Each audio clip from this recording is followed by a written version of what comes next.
4월 4일 월요일 황장수 뉴스 브리핑 시작하겠습니다. 토요일까지 이 서울을 뒤덮었던 미세먼지나 황사가 좀 어제 비가 온 뒤에 가라앉고 오늘 모처럼 날씨가 쾌청합니다. 자, 이 여야가 총선을 한 열흘 정도 앞두고요. 활발한 전국 유세전을 벌이고 있는데 총선의 판도가 미묘하게 변화해가고 있습니다. 제가 방송에서나 또 뉴스 브리핑에서 객관적인 이야기를 하면 듣기 싫어하는 사람들이 있습니다. 그 사람들은요, 자기 마음에 뭔가 살이 끼었든지 마가 끼었든지 안 그러면 누구 빠가 돼서 정신을 못 차리고 있든지 그런 사람이니까 제 말이 불편하게 들릴 겁니다. 어제 저녁에 제 한 TV 토론이 끝나고요.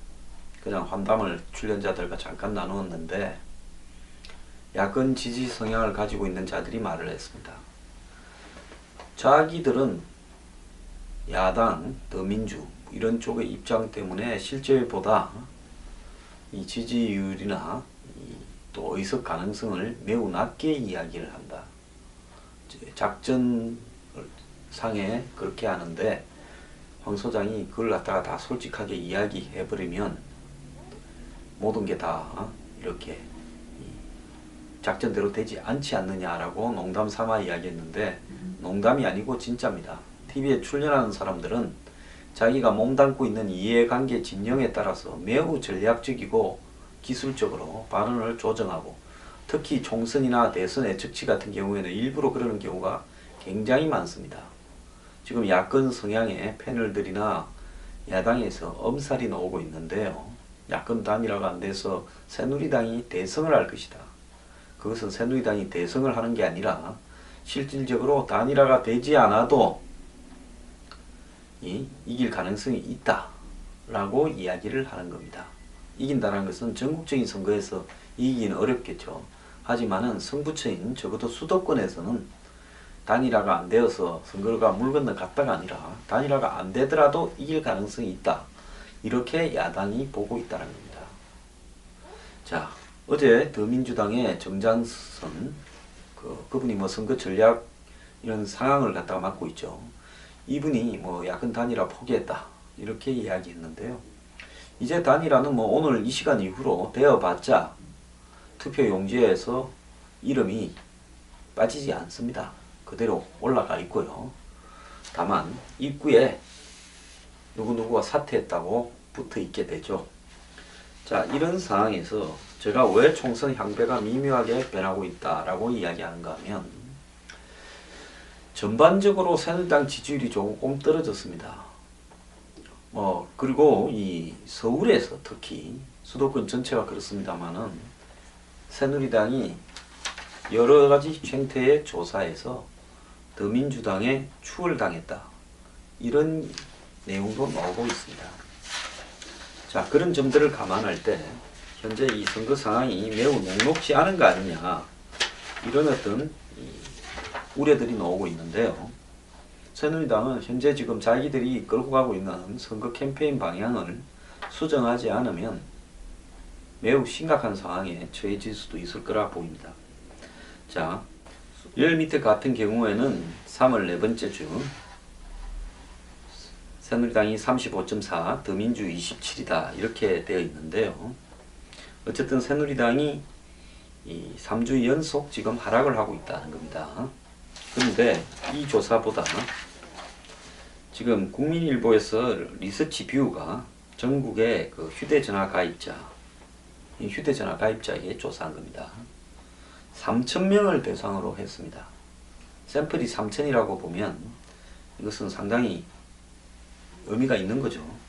거기에서 보면 전국 정당 지지율에서는 새누리당이 34.5, 민주당이 31.4로 새누리당이 3.1% 앞서고 있습니다.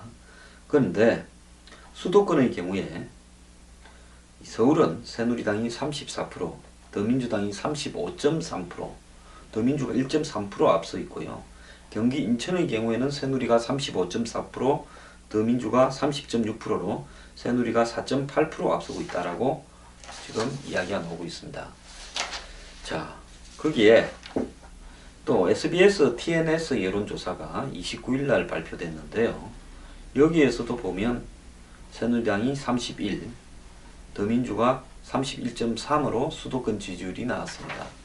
자, 이런 조사 내용들을 감안할 때 현재 조금 새누리당 지지율이 수도권에는 특히 서울에는 31%대, 경기도는 35% 수준으로 보이는데요. 서울에서는 야당에 추월당했고 더민주에, 경기도에서는 한 30-40% 앞서 있다. 이런 부분이 일정한 추세 아닌가 이렇게 보입니다. 지금 갤럽에서 서울의 새누리당 지지율을 29, 31일 날 조사한 데서 일주일 동안에 8%가 떨어져서 32%로 나왔습니다. 서울의 지지율이요. 자, 동아일보가 리서치에 의해서 한 조사에서도 이 수도권 지지율이 새누리당 31.6, 더민주 29.8로 나왔습니다. 미래경영연구소에서 회원을 모집합니다. 미래경영연구소 회원은 황장수의 뉴스브리핑, 출판, 강연 등 모든 사회를 개혁하기 위한 활동을 저와 함께 하게 될 것입니다. 예, 안녕하십니까. 황장수의 뉴스브리핑 게스트이자 팬이자 시청자인 변희재입니다. 이번에 황장수 소장이 뉴스브리핑을 더 크게 조직적으로 확대하기 위해서 권력이나 재벌에 손 내밀지 않고 한 분 한 분 애국자들의 작은 후원금을 요청하고 있습니다. 제가 1순위로 가입을 해서 저도 늘 알릴 테니까 황장수의 뉴스브리핑 늘 시청해 주십시오.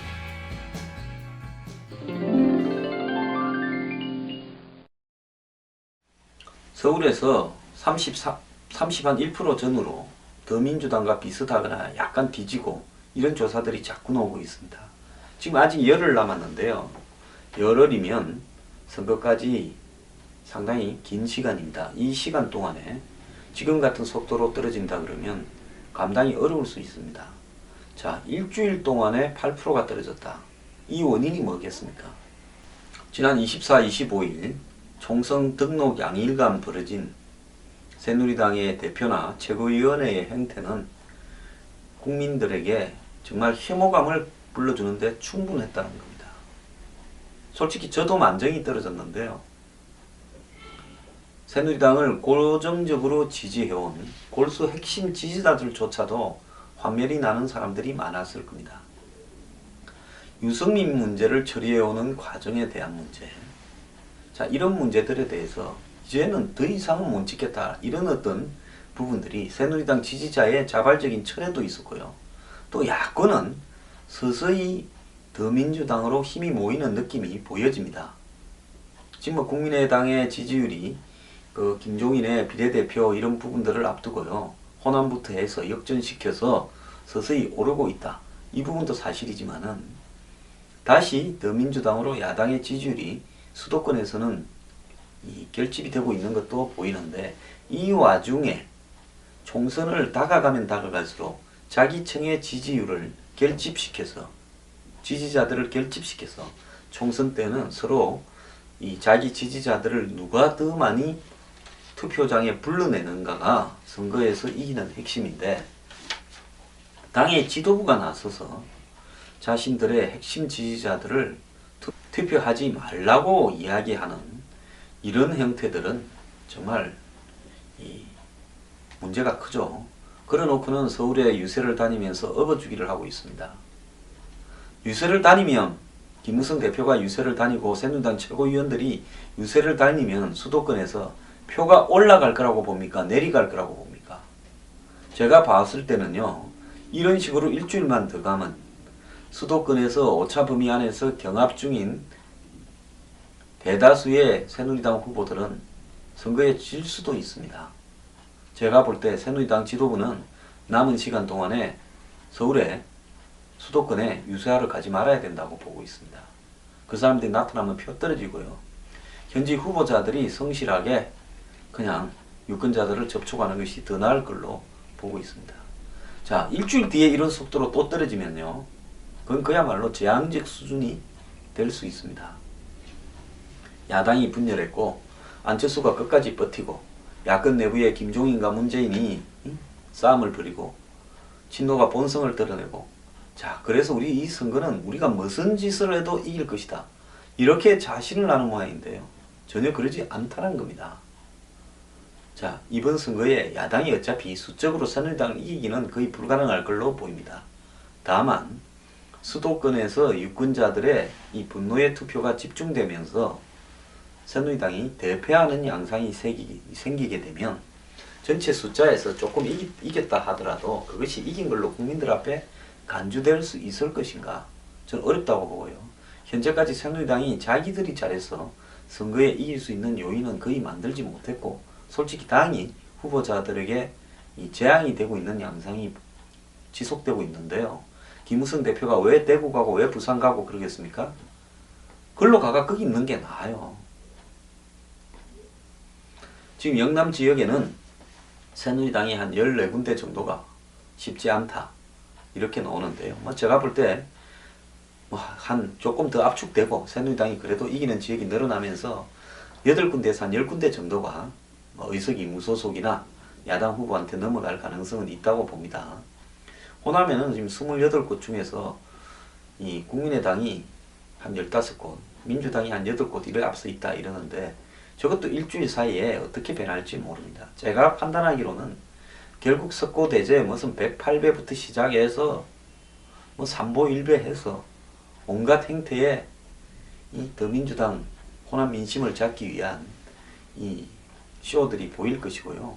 그렇게 되면 또 미세하나마 더민주당으로 이 호남 지지의 추가 기울면서 결국 그렇게 선거가 끝나게 될 겁니다. 제가 예상하는 것은 2대1 정도의 숫자로 호남에서 더민주가 결국은 국민의당을 이길 걸로 보입니다. 안철수 의원은 지금 전국에서 최소 20, 최대 40을 이야기하지만 본인은 내심 30석까지도 보는 것 같습니다. 근데 제가 생각할 때는 호남에서 한 10여 석 미만이고요. 비례대표 너댓 개, 그리고 서울에서 자기 수도권에서, 그래서 제가 볼 때는 20석이 안 되고 17, 8석 정도에 머물 거라 이래 보고 있습니다. 정의당이 한 7, 8석 될 거고요. 제가 지금 보는 새누리당 의석은 친여 무소속 포함해서 155석에서 60석 사이입니다. 그럼 순수 새누리당 의석만큼은 제가 볼 때는 155석 미만이라 보고 있습니다. 더민주당은 115석에서 120석 사이 그 정도가 될 거라 보고 있습니다. 자, 여기에서 지금 마지막 싸움이 벌어지고 있는데요. 어쨌든 새누리당이 서울과 수도권에 대해서 비상한 대책을 내어놓지 않는다면 선거에서 대패할 가능성이 있습니다.